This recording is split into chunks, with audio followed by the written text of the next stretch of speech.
नमस्कार. श्री राजेंद्र खेर लिखित देह झाला चंदनाचा ही परमपूज्य पांडुरंग शास्त्री आठवले यांच्या जीवनकार्यावर आधारित कादंबरी आपण वाचत आहोत. आज आपण 36व्या प्रकरणाला सुरुवात करतो आहोत. सन्मानाचा सुवर्ण कळस. संध्याकाळचे 6:30 वाजले होते. चांगलंच अंधारून आलं होतं. परंतु लंडनमधलं ऐतिहासिक वेस्टमिन्स्टर ॲबे हे श्राईन मात्र विद्युत दीपाने झगमगून गेलं होतं. त्या श्राईनचं सभागृह निमंत्रित मंडळींनी भरून गेलं होतं. अजूनही लोक येतच होते. निमंत्रण पत्रिकांची रीतसर तपासणी केल्यानंतरच निमंत्रितांना आत प्रवेश दिला जात होता.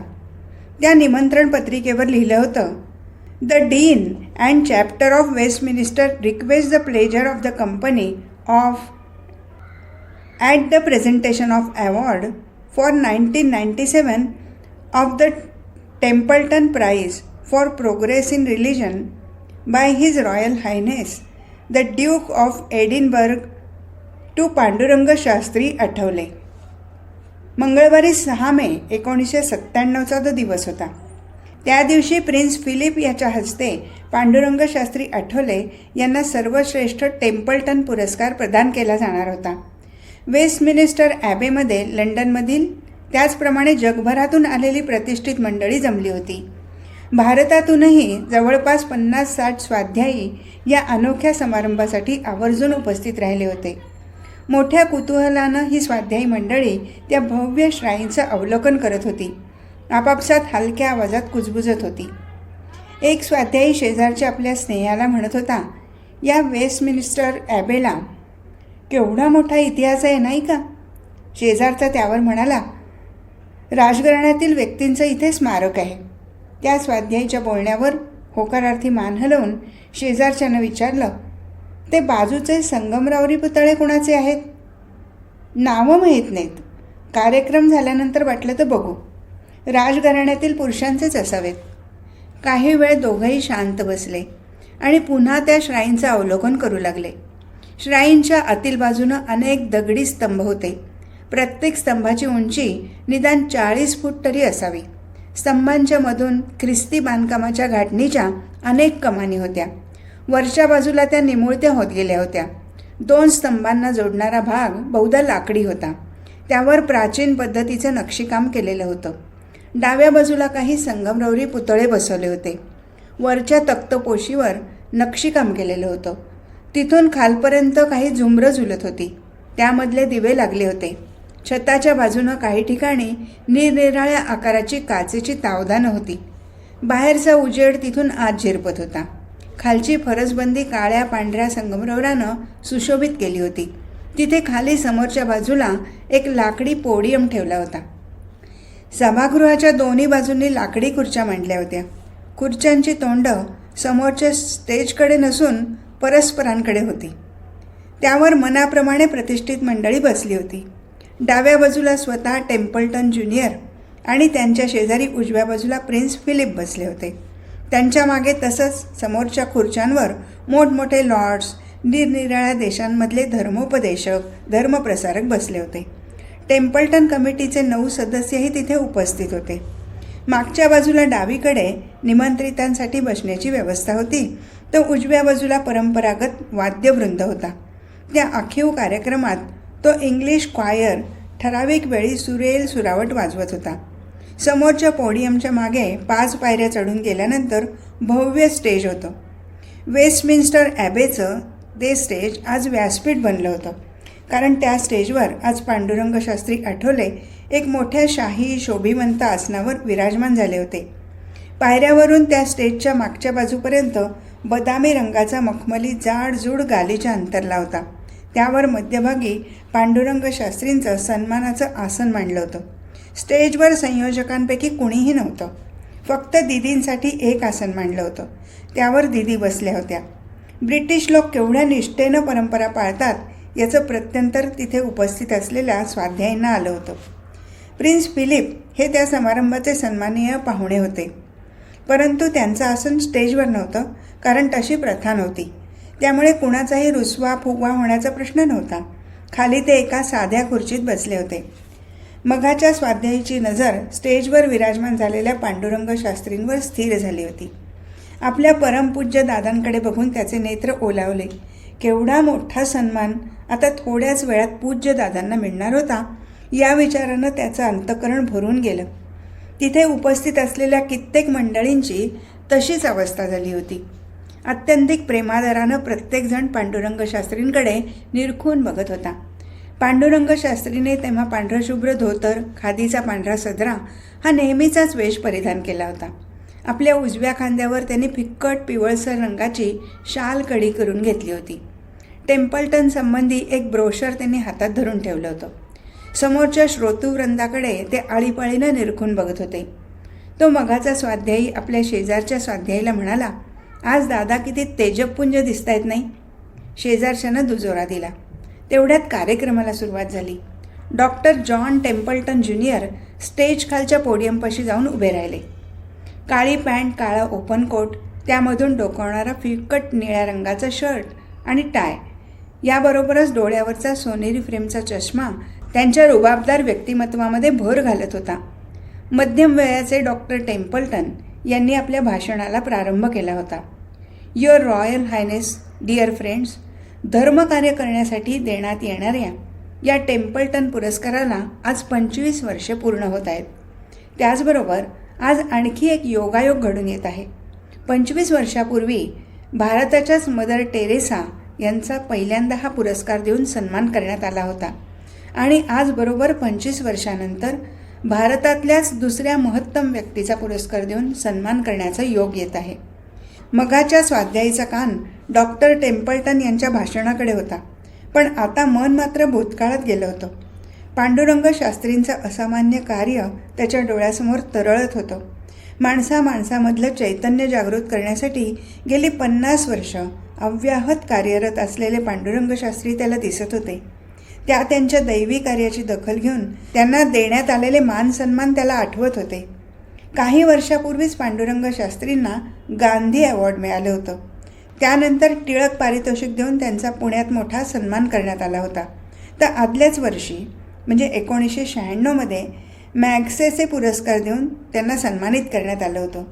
मॅग्सेसे मिळण्याअगोदर 6 महिने आधी ब्रुसेल्समध्ये 113 राष्ट्रातील स्वयंसेवी संस्थांची परिषद भरली होती. त्यामध्ये दीदींनी स्वाध्याय परिवाराचं प्रतिनिधित्व केलं होतं.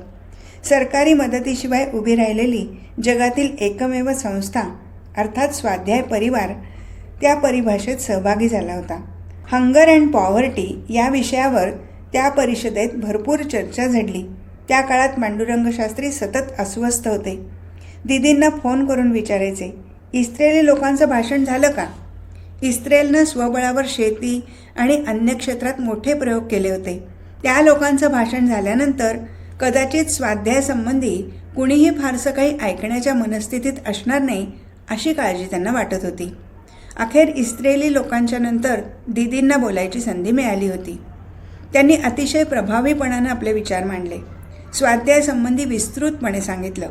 वृक्षमंदिर, योगेश्वर कृषी, मत्स्यगंधा याविषयी माहिती देऊन सुमारे 1 लाख विहिरींचं पुनर्भरण करण्याचा प्रयोग पांडुरंग शास्त्रींनी कसा उभा केला ते सविस्तरपणे सांगितलं. त्याचा परिणाम म्हणजे अनेक पटींनी पिकात वाढ झाली आणि अब्जावधी रुपयांचं उत्पादन वाढलं ही माहितीसुद्धा त्यांनी पुरवली. दीदींचं भाषण ऐकून उपस्थित असलेले सर्वजण अतिशय प्रभावित झाले. या घटनांनी कदाचित मॅग्सेसे अवॉर्ड पांडुरंग शास्त्रींच्या जवळ आलं असावं. मॅग्सेसे पुरस्कार प्रदान करण्याचा सोहळा झाल्यानंतर 5000 परदेशी लोकांसमोर पांडुरंग शास्त्रींनी आपले विचार मांडले होते. इन ड्वेलिंग गॉडची संकल्पना त्यांना कथन केली होती. प्रवचनानंतर काही कोरियन लोक पांडुरंग शास्त्रींना भेटले होते. अनेक शंकाकुशंका त्यांनी पांडुरंग शास्त्रींना विचारल्या होत्या. ते म्हणाले होते, आम्ही देवाला मानतो, पण आकाशातला देव माणसाच्या हृदयात कसा काय येणार? त्यावर पांडुरंग शास्त्रीने त्यांना समर्पक उत्तर देऊन माणसाच्या हृदयात परमेश्वराचं वास्तव्य असतं हे पटवून दिलं होतं. तेव्हा ते कोरियन लोकही दिपून गेले होते. पांडुरंग शास्त्रींचे हे दैवी विचार आपल्या देशबांधवांना कळावेत यासाठी कोरियन लोकांनी आपल्या देशात येण्याचं त्यांना निमंत्रण दिलं होतं. आणि आता तर टेम्पल्टनसारखा सर्वोच्च सन्मानाचा पुरस्कार त्यांना मिळत होता. 2 महिन्यापूर्वीच म्हणजे 5 मार्च 1997ला तो पुरस्कार जाहीर झाला होता. खरं म्हणजे त्यापूर्वीच पांडुरंग शास्त्रींना हा पुरस्कार मिळाला असता, परंतु टेम्पल्टन समितीला रौप्य महोत्सवाचं औचित्य साधायचं होतं. 25वा पुरस्कार पांडुरंग शास्त्रींना द्यायचा होता. त्यानुसार अमेरिकेचे माजी अध्यक्ष जॉर्ज बुश यांच्या अध्यक्षतेखालील 9 जणांच्या कमिटीनं एकमतानं पांडुरंग शास्त्रींच्या नावाची निवड केली होती. पाठोपाठ न्यूयॉर्कमधल्या तसंच जगातल्या अन्य वृत्तपत्रांमधून तशा आशयाची बातमी झळकली होती. Pandurang Shastri Athavale wins 1997 Templeton prize for progress in religion. $7,50,000 pound sterling अर्थात $1.25 मिलियन तो बडा पुरस्कार होता. या बातमीत पुढे म्हटलं होतं, जवळपास 20 तरुणांना बरोबर घेऊन पांडुरंग शास्त्रींनी 1958 साली भक्ती फेरीला सुरुवात केली. देवाचे विचार या तरुणांनी गावोगाव पोचले. आपण एकाच देवाची लेकरं आहोत हा विचार खेडोपाडी प्रसृत केला. जातीभेदाच्या शृंखला झुगारून एकमेकांमध्ये भावनिक संबंध निर्माण केले. त्यातूनच पांडुरंग शास्त्रींनी स्वाध्याय परिवार उभा केला. आज 1 लाख गावं स्वाध्यायी बनली आहेत. जगभरात 3-4 कोटी लोकांनी आत्मिक आणि त्याबरोबरच भौतिक उत्कर्ष साधला आहे. देव तुझ्या हृदयात बसला आहे या त्यांच्या तत्त्वज्ञानामुळे जातीभेद, उच्च नीचता यासारखे अनेक प्रश्न सुटले आहेत. स्वाध्याय कार्याविषयी आणि पांडुरंग शास्त्रींनी उभ्या केलेल्या प्रयोगांविषयी माहिती देऊन त्या बातमीत पुढे म्हटलं होतं, स्वाध्यायामध्ये जातीभेद, प्रांतभेद याप्रमाणे धर्मभेद आणि राष्ट्रभेदही नाहीत. कोणत्याही धर्माचा माणूस स्वाध्यायी होऊ शकतो. गीतेवर आधारलेल्या या तत्त्वज्ञानापासून कुणीही पारखा नाही. म्हणूनच America, Canada, Germany, Sweden, Portugal, Kenya, दक्षिण Africa, Bahrain, United Arab, Fiji, West Indies आणि सुरिना इत्यादी देशांमधून स्वाध्याय कार्य अव्याहत सुरू आहे आणि दिवसेंदिवस वृद्धिंगत होत आहे. टेम्पल्टन पुरस्कार जाहीर झाल्यानंतर एक खेडूत विद्यार्थी म्हणाला होता, दादांनी मंदिरातला कचरा टनानं काढला म्हणून त्यांना टेम्पल्टन मिळालं. वेस्टमिन्स्टर ॲबेमध्ये असलेल्या त्या स्वाध्यायीला आता या साऱ्या गोष्टी आठवत होत्या. डॉक्टर जॉन टेम्पल्टन ज्युनियर तेव्हा आपल्या भाषणातून सांगत होते, व्यक्तिसेवेच्या माध्यमातून देवाची सेवा करणं हे पांडुरंग शास्त्री आठवले यांचं तत्त्वज्ञान आहे. त्यामधून त्यांनी लाखो लोकांचा सर्वांगीण उत्कर्ष साधला, त्यांना नवजीवन दिलं. कमालीचं दारिद्र्य, दडपशाही आणि अन्याय या ठिकाणी त्यांनी आपल्या कार्यातून सुबत्ता, स्वातंत्र्यप्रेम आणि न्याय या गोष्टी उभ्या केल्या. एकाच देवाचे अंश या नात्यानं माणसाला त्यांनी प्रेमाच्या आधारावर एकत्र आणलं. आपल्या भाषणाची अखेर करताना ते म्हणाले, अशा या महान व्यक्तीचा सन्मान आजच्या कार्यक्रमात होत आहे. 1920 साली रोहा या महाराष्ट्रातल्या छोट्या गावी पांडुरंग शास्त्रींचा जन्म झाला. त्यानंतर आजपर्यंत त्यांनी केलेल्या कार्याचा गौरव करताना या पुरस्काराच्या सन्मानचिन्हात म्हटलं आहे, motivated by deep commitment to service of God, mister Athavale has enabled several million Indian villagers to experience a better way of life through the spiritual revolution that began in 1956. Doctor Templeton यांचं भाषण संपलं तेव्हा उपस्थितांनी मर्यादेनं टाळ्यांचा गजर केला. आता मुख्य कार्यक्रमाकडे सर्वांचे डोळे लागून राहिले. कुणालाही फार काळ प्रतीक्षा करावी लागली नाही. प्रिन्स फिलिप यांना स्टेजवर पाचारण करण्यात आलं. वयस्कर प्रिन्स फिलिप रुबाबदारपणे चालत स्टेजवर आले. डॉक्टर टेम्पल्टन त्यांच्या समवेत होतेच. प्रिन्स फिलिप यांनी आपल्या व्यक्तिमत्वाला साधेसा काळा सूट परिधान केला होता. त्यांचा विशाल भालप्रदेश आणि लांब सरळ नासिका या गोष्टी उठून दिसत होत्या. प्रिन्स फिलिप स्टेजवर गेल्यानंतर पांडुरंग शास्त्री दिदींच्या सहाय्यानं हळूच उठून उभे राहिले. 2 पावलं पुढे आले. प्रिन्स फिलिप यांनी पुढे होऊन त्यांच्याशी हस्तांदोलन केलं.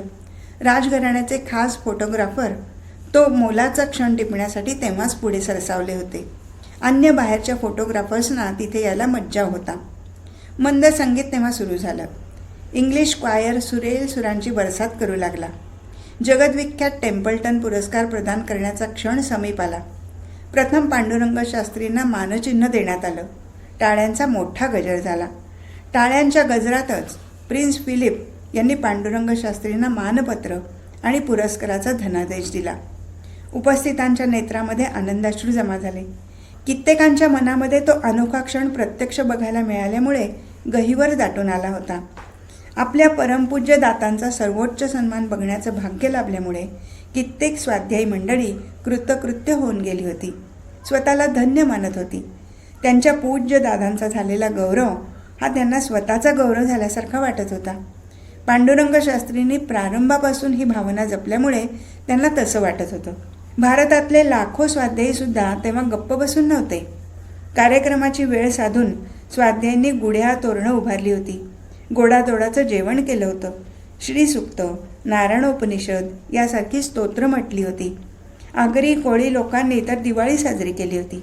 गावागावात घरोघरी दीपोत्सव झाला होता आणि घरांपुढे सडा संमार्जन केलं होतं, त्यावर रंगवल्या रंगवल्या होत्या. स्वाध्याय केंद्रामध्येही अनेक प्रकारचे कार्यक्रम साजरे होत होते. हे सोहळे साजरे व्हायला हे एकच कारण घडलं होतं. त्यांच्या वडील भावासमोर परमपूज्य दादांचा, पर्यायानं त्यांचा स्वतःचा सन्मान लंडनच्या वेस्टमिन्स्टर ॲबमध्ये साजरा होत होता. टेम्पल्टन पुरस्कार प्रदान करण्याचा कार्यक्रम पार पडल्यानंतर प्रिन्स फिलिप पुन्हा आपल्या जागेवर जाऊन बसले. मग पांडुरंग शास्त्रींना आपले विचार मांडण्याची विनंती करण्यात आली. 5 पायऱ्या उतरून आणि खाली ठेवलेल्या पोडियमपाशी येऊन बोलणं पांडुरंग शास्त्रींना वयोमानानुसार आणि प्रकृतीनुसार शक्यच नव्हतं. अलीकडे त्यांना एका जागेवर फार काळ उभंही राहता येत नसे. गेली 50 वर्ष समाजासाठी झिजवलेलं शरीर खिळखिळं होऊन गेलं होतं, पण मन ते मात्र पूर्वी इतकंच ताजंतवानं होतं. कार्य करण्याची अंगी उमेद होती. अधिकाधिक लोकांपर्यंत स्वाध्यायकार्य पोचवण्याची तळमळ होती. मनाच्या जोरावर ते अजूनही रात्रंदिवस कार्यमग्न होते. शरीर मात्र असमर्थ बनलं होतं. म्हणूनच ते बसल्या जागेवरूनच आपलं मनोगत व्यक्त करणार होते. त्यांचं भाषण लिखित असल्यामुळे ते पूर्णतः वाचून दाखवणं त्यांना शक्य नव्हतं. त्यामुळे दीदी त्यांचं संपूर्ण भाषण वाचून दाखवणार होत्या. पांडुरंग शास्त्री फक्त आपल्या भाषणाची सुरुवात करणार होते. एव्हाना वेस्टमिन्स्टर ॲब नित्याप्रमाणे धीरगंभीर बनलं होतं. पांडुरंग शास्त्रींनी बोलायला प्रारंभ केला. त्यांच्या शर्टवर लेपल माईक बसवल्यामुळे त्यांचा आवाज शेवटपर्यंत पोचत होता. प्रारंभी ते म्हणाले, your royal highness sir John Templeton, members of the Templeton family and trust, my divine brothers and sisters. पोडियमपाशी येऊन दीदी पुढचं भाषण वाचून दाखवू लागल्या. वेस्टमिन्स्टर ॲबमध्ये बोलण्याचं भाग्य आज मला मिळते. हे ॲबे मोठ्या इतिहासाचं साक्षीदार आहे, म्हणून इथे बोलायला मिळणं हा मी माझा फार मोठा सन्मान समजतो. पवित्र बायबल इंग्रजीमध्ये भाषांतरित होण्याच्या कार्यात या ॲबेचा मोलाचा सहभाग होता. त्या बायबलनं जगभर प्रेमसेवेचा संदेश दिला. मी सुद्धा येशू ख्रिस्ताच्या संदेशाचंच पालन करतो. मी ज्या संस्कृतीत वाढलो त्या संस्कृतीनंही मला प्रेमभाव, उच्च आचारविचार या गोष्टी बहाल केल्या. माझं वय जसजसं वाढत गेलं आणि मी विचार करू लागलो तेव्हा अनेक गोष्टी माझ्या दृष्टीत भरल्या. त्या बघून मी अतिशय खंतावलो. दिवसेंदिवस माणसातला अहंकार आणि स्वार्थ वाढत चालला आहे. माणसातला प्रेमभाव संपला आहे. आपला आत्मविश्वास तो गमावून बसला आहे. तो कृतघ्न आणि बेफिकीर बनला आहे. मानवी नीतिमूल्यांचा ऱ्हास झाला आहे. थोडक्यात सांगायचं तर भीतीचं सावट पसरलेलं मला तेव्हा दिसलं. हिंस्र पशूपासून संरक्षण करणं ही गोष्ट मी समजू शकतो, पण माणसाला माणसापासून संरक्षण घेण्याची वेळ यावी ही उद्वेगाची बाब आहे. माणसामधील सांस्कृतिक, सामाजिक आणि आर्थिक दरी बघून माझं मन सुन्न होऊन गेलं. माणूस माणसापासून दूर चालला आहे हे स्पष्ट होत होतं. ही परिस्थिती भगवंताला सुद्धा अपेक्षित नसावी. ऐतिहासिक काळातही अशा तऱ्हेची परिस्थिती निर्माण झाली होती आणि वेगवेगळ्या तत्त्वप्रणालींनी सुव्यवस्था आणण्याचा प्रयत्न केलेला होता. धर्मसंस्थेनं भगवंताची बुद्धिनिष्ठ ओळख करून दिली. आत्मा आणि परमात्मा यांचं एकमेकांशी असलेलं नातं स्पष्ट केलं. हजारो वर्ष हे धर्मकार्य व्यवस्थितपणाने चाललेलं होतं. पण गेल्या काही शतकात या धर्मकार्यात बिघाड निर्माण झाला आहे. धर्माची शक्ती लोप पावली आहे. धर्मप्रवर्तक उदास, निवृत्तवादी आणि निराशावादी बनले आहेत. त्यामुळे एकंदरच प्रगतीला खीळ बसली आहे. परिणामतः तरुण वर्ग धर्मापासून दूर चालला आहे. कुटुंब संस्था, शिक्षण संस्था आणि समाज यांची माणसावरची पकड ढिली होत चालली आहे. धर्मातलं कर्मकांड फक्त मागे उरलं आहे. धर्माची जागा शासन, विज्ञान, अर्थकारण आणि व्यापार या सत्तांनी घेतली आहे. प्रत्येक नातेसंबंधामागे स्वार्थ आणि भीती दडलेली असते. भगवंताकडे सुद्धा आपण भयापोटी किंवा स्वार्थापोटी जातो. नैतिकतेचा पायाच ढासळलेला आहे. धर्म निष्क्रिय आणि दुराग्रही बनला आहे. धर्म निष्प्रभ ठरल्याचं सांगून पांडुरंग शास्त्रींनी विज्ञानाच्या उदयाची कथा सांगितली. विज्ञानाच्या मर्यादाही त्यांनी सांगितल्या. विज्ञानानं भौतिक सुविधा पुरवल्या, पण प्रेमभाव, कृतज्ञताभाव आणि भ्रातृभाव या भावना मात्र विज्ञान वृद्धिंगत करू शकलं नाही. विज्ञानाबरोबरच शासनानंही कायद्याच्या आधारे समाज कल्याण साधण्याचा प्रयत्न केला, पण त्या प्रयत्नांनाही मर्यादा पडल्या. कारण कायद्याचं उल्लंघन केलं की शिक्षा ठरलेली. विशेषतः दरिद्री वर्ग या प्रक्रियेत भरडला जातो. बलदंड माणसांनाच न्याय धार्जिणा असतो ही गोष्ट सर्वश्रुत आहे, असं प्लेटोनं आपल्या रिपब्लिक ग्रंथात म्हटलं आहे. अशा तऱ्हेनं स्थैर्य आणण्याचा प्रयत्न फक्त या घटकांकडून झाला. त्यानंतर त्यांनी अनेक विचारप्रवाह कसे उदयाला आले ते सांगितलं. व्यक्ती स्वातंत्र्यवाद, परिवर्तनवाद, समाजवाद या विचारप्रवाहातील जमेच्या बाजू आणि त्रुटी कथन केल्या. व्हॉल्तेअरचा बुद्धिप्रामाण्यवाद कसा पुढे आला तेही सांगितलं. आणि नंतर ते म्हणाले, बुद्धिप्रामाण्यवाद जरी गृहीत धरला तरी माणसाची बुद्धी ही कधीच अनवलिप्त नसते. स्वार्थ, काम, अहंकार या भावनांचा त्याच्या बुद्धीवर प्रभाव असतो. त्यामुळे बुद्धिप्रामाण्यवादही 100% बुद्धिनिष्ठ असू शकत नाही. साम्यवादाविषयी सांगताना ते मग म्हणाले, साम्यवादाच्या विचारानं मी पूर्वी प्रभावित झालो होतो, पण प्रत्यक्षात सभोवतालच्या परिस्थितीचं अवलोकन केलं तेव्हा मला वेगळंच दृश्य दिसलं. निसर्ग हा कधीच साम्यवादी नसतो ही गोष्ट माझ्या ध्यानात आली. 2 विभिन्न प्राणीमात्रामध्ये कधीच साम्य आढळत नाही. साम्यवादी शासनामध्येही व्यक्ती स्वातंत्र्याचा अभाव मला आढळला. तिथे संपत्तीच्या समान वाटपामुळे समाजात समता आलेली दिसली नाही, कारण प्रत्येकाची पात्रता आणि कार्यशक्ती वेगवेगळी असते. त्यामुळे विभिन्नता कायम राहते. हे सारे विचारप्रवाह अभ्यासल्यानंतर एक गोष्ट ध्यानात आली की हे विचारप्रवाह मानवी समस्या अल्प प्रमाणातच सोडवू शकतात. मग उपेक्षित लोकांना जगण्यासाठी आधार कसा यावा, त्यांच्यामध्ये विजिगीषू वृत्ती कशी निर्माण करावी हा मुख्य प्रश्न होता. त्याचं उत्तर धर्मसंस्थेत गवसलं आणि माझ्या सांस्कृतिक परंपरेचा याला आधारही सापडला. पालक आणि पाल्य यांच्यामधील नातेसंबंध हे मी प्रतीक मानलं. मूल संवेदनाशील असतं. पालकांना त्याची देखभाल करावी लागते. दुर्बलांच्या सुखदुःखात सहभागी होऊन त्यांची देखभाल पार पाडण्यासाठी सबलांना कसं प्रवृत्त करावं असा प्रश्न मला पडला होता. गरजूंमध्ये असलेला न्यूनगंड कसा दूर करायचा, सबल दुर्बल अर्थात हॅव्ज आणि हॅव्ज नॉट यांना प्रेमानं एकत्र कसं बांधायचं, असं हार्दिक नातं निर्माण करता येईल का, हे सारं करायचं असेल तर मला प्रबल प्रवाहाच्या विरुद्ध दिशेनं पोहावं लागेल. खूप विचारमंथनानंतर माझ्या ध्यानात आलं की ती गोष्ट शक्य आहे. फक्त दैवी नातेसंबंधाची माणसाला आठवण करून द्यायची गरज होती. हे नातेसंबंध केवळ मर्यादित लोकांपुरतेच नसून अखिल मानवमात्राशी निगडीत आहेत. बहुतेक सर्व धर्मांमध्ये या कल्पना थोड्याफार प्रमाणात प्रचलित आहेत, परंतु त्या सुप्तावस्थेत आहेत. माझ्या धार्मिक परंपरेनं या कल्पना पूर्णपणानं मान्य केलेल्या आहेत, पण त्या प्रत्यक्षात अवतरलेल्या नाहीत. उलट त्याचा विपर्यास केला गेला आहे. या कल्पना बुद्धिप्रामाण्यावर आधारलेल्या असल्यामुळे त्या प्रत्यक्षात आणता येतील अशी माझी खात्री पटली. देवाणघेवाणीच्या प्रक्रियेत असलेला उच्च-नीच भाव यामुळे दूर करता येईल. हा केवळ बाह्यातकारी विचार नसून ही दैवी आणि कल्याणकारी परिवाराची कल्पना आहे. आपल्या भाषणात पांडुरंग शास्त्रींनी पुढे म्हटलं होतं, जीवनात देव हा केंद्रबिंदू असतो असं मला वाटतं. देवासाठी आणि देवाचा आदर राखून जर उत्पादन, प्रगती, विकास या गोष्टी साध्य केल्या तर मोठा अर्थ प्राप्त होईल. आत्मविकास ही एक चिरंतन प्रक्रिया आहे, तिला अंत नाही. परमार्थाशिवाय विकास करण्याचा आपण विचार करतो, परंतु आत्मगौरव आणि आत्मविश्वास वाढवण्यासाठी परमार्थासारखा योग्य मार्ग नाही. हाच विचार घेऊन मी लोकांजवळ जायला सुरुवात केली. ज्या लोकांकडे साचेबंद जीवन जगणारा शहरी माणूस जाणार नाही त्या लोकांकडे मी गेलो. इतरांनाही मी तसं जाण्यासाठी प्रवृत्त केलं. समाजानं वाळीत टाकलेल्या लोकांकडे आम्ही गेलो. आज लाखो लोक या कार्यात मला साथ देत आहेत. तत्त्वज्ञानाच्या अनेक विचार प्रणालींचा वाचनामुळे मी हे कार्य करण्यासाठी प्रवृत्त झालो. विशेषतः भगवद्गीतेच्या अभ्यासानं माझ्या विचारांना चालना मिळाली. अंतर्यामी स्थित असलेल्या परमेश्वराची गीतेत संकल्पना दिली आहे, त्यामुळे मी प्रभावित झालो. एकदा परमेश्वराचं हे अस्तित्व मान्य केल्यानंतर माणसाला जीवनाचे सर्व कंगोरे सुस्पष्ट आणि प्रकाशमान दिसू लागतात. प्रत्येक माणसाच्या हृदयात परमेश्वराचं अस्तित्व असतं असं वाटू लागतं. मी माझ्याबरोबर इतरांचाही गौरव करतो. पोस्ट, पोझिशन आणि पजेशन या गोष्टी आड येत नाहीत.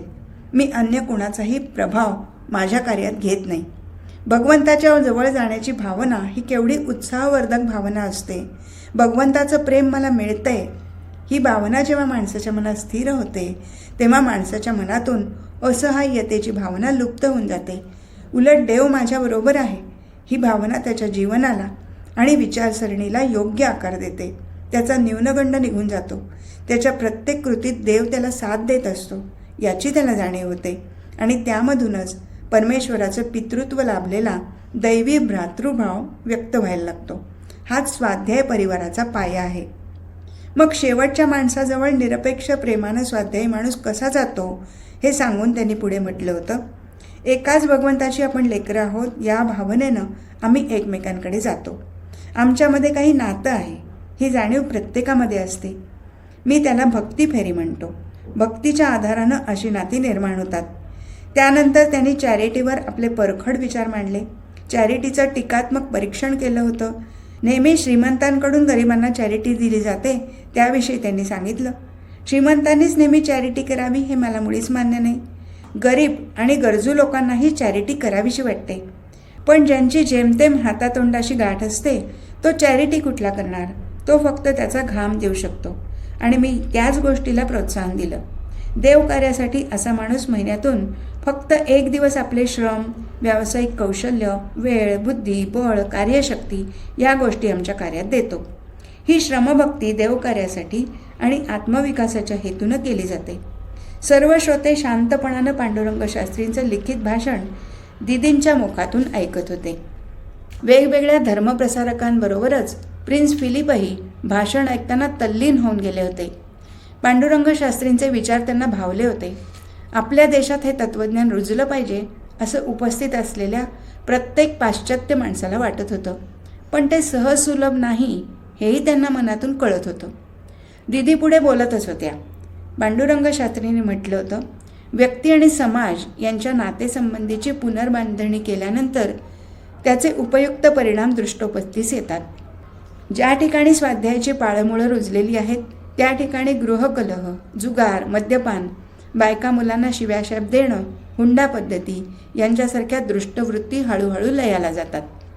साचेबंद निधर्मी समाजवाद आणि कल्याणकारी मानवतावाद यांच्यापेक्षा आमची पद्धत सर्वस्वी भिन्न आहे.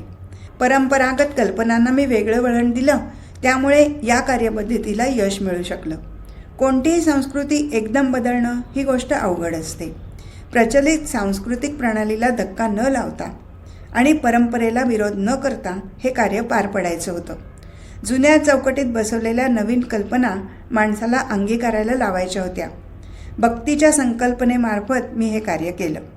त्यानंतर भक्ती ही सामाजिक शक्ती आहे असं सांगून पांडुरंग शास्त्रीने मग त्यांना भावलेलं भक्तीचं महत्त्व समजावून सांगितलं. कृतीभक्तीविषयी सर्वांना मार्गदर्शन केलं. अपौरुषीय लक्ष्मीविषयी अर्थात इम्पर्सनल वेल्थविषयी कल्पना देऊन त्यांनी योगेश्वर कृषी, मत्स्यगंधा, घरमंदिर, हिरा मंदिर, वृक्षमंदिर अशा त्यांच्या प्रयोगांविषयी थोडक्यात माहिती सांगितली. पुढे त्यांनी म्हटलं होतं, मी खरोखर यशस्वी झालो की नाही हे मला सांगता येत नाही. स्वाध्यायानं आज जे काही करून दाखवलं आहे त्याचं मूल्यमापन कशानंही करता येणार नाही. कोणतंही माप तिथे उपयोगी पडणार नाही. एक गोष्ट मी सांगू शकतो, मी अयशस्वी मात्र ठरलो नाही. मी जे काही करायचं ठरवलं होतं त्याला लोकांनी उत्तम साथ दिली म्हणूनच हे कार्य उभं राहू शकलं. तुम्ही दिलेला पुरस्कार हे त्याच गोष्टीचं द्योतक आहे. माझं हे देवकार्यच होतं. हे तुम्ही दर्शवलेल्या गुणग्राहकतेमुळे सिद्ध होतं.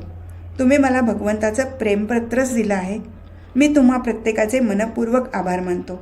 जी गोष्ट न बघताही ज्यांनी त्या कार्याची किंमत जोखली त्यांचेही मी आभार मानतो. तुम्ही ज्या गोष्टी बघू शकला नाहीत त्या गोष्टी म्हणजे माणसाचा आंतरिक बदल आणि परस्परांच्या संबंधात निर्माण झालेलं चैतन्य, या दोन्ही गोष्टी वर्णन करून सांगता येण्याजोगे नाहीत. या गोष्टींची प्रत्येकानं साक्षात अनुभूती घेतली पाहिजे. आमच्या परिवाराच्या वतीनं मी तुम्हा टेम्पल्टन कुटुंबाला, त्याचबरोबर पुरस्कार समितीच्या सदस्यांना आणि इथे उपस्थित असलेल्या सर्वांना भारतात येण्याचं निमंत्रण देतो. आपण या, आमचे प्रयोग बघा आणि जो काही बदल घडून आला आहे त्याचा प्रत्यक्ष अनुभव घ्या, असं मी तुम्हाला सुचवतो. एवढं भाषण झाल्यानंतर आपल्या धीर गंभीर आवाजात पांडुरंग शास्त्री म्हणाले, I once again thank God for his love and recognition and thank you for your appreciation by way of the award. टाळ्यांच्या कडकडाटानं सभागृहात दणाणून गेलं. प्रत्येकजण स्टेजवर बसलेल्या पांडुरंग शास्त्रींकडे अतिशय प्रेमादरानं बघत होता. कित्येकांना तिथे साक्षात चैतन्य साकार झाल्याचा भास होत होता. या चैतन्याच्या झऱ्यात आपण न्हाऊन निघत आहोत असंही त्यांना वाटत होतं. आज इथेच थांबू. हरिओम.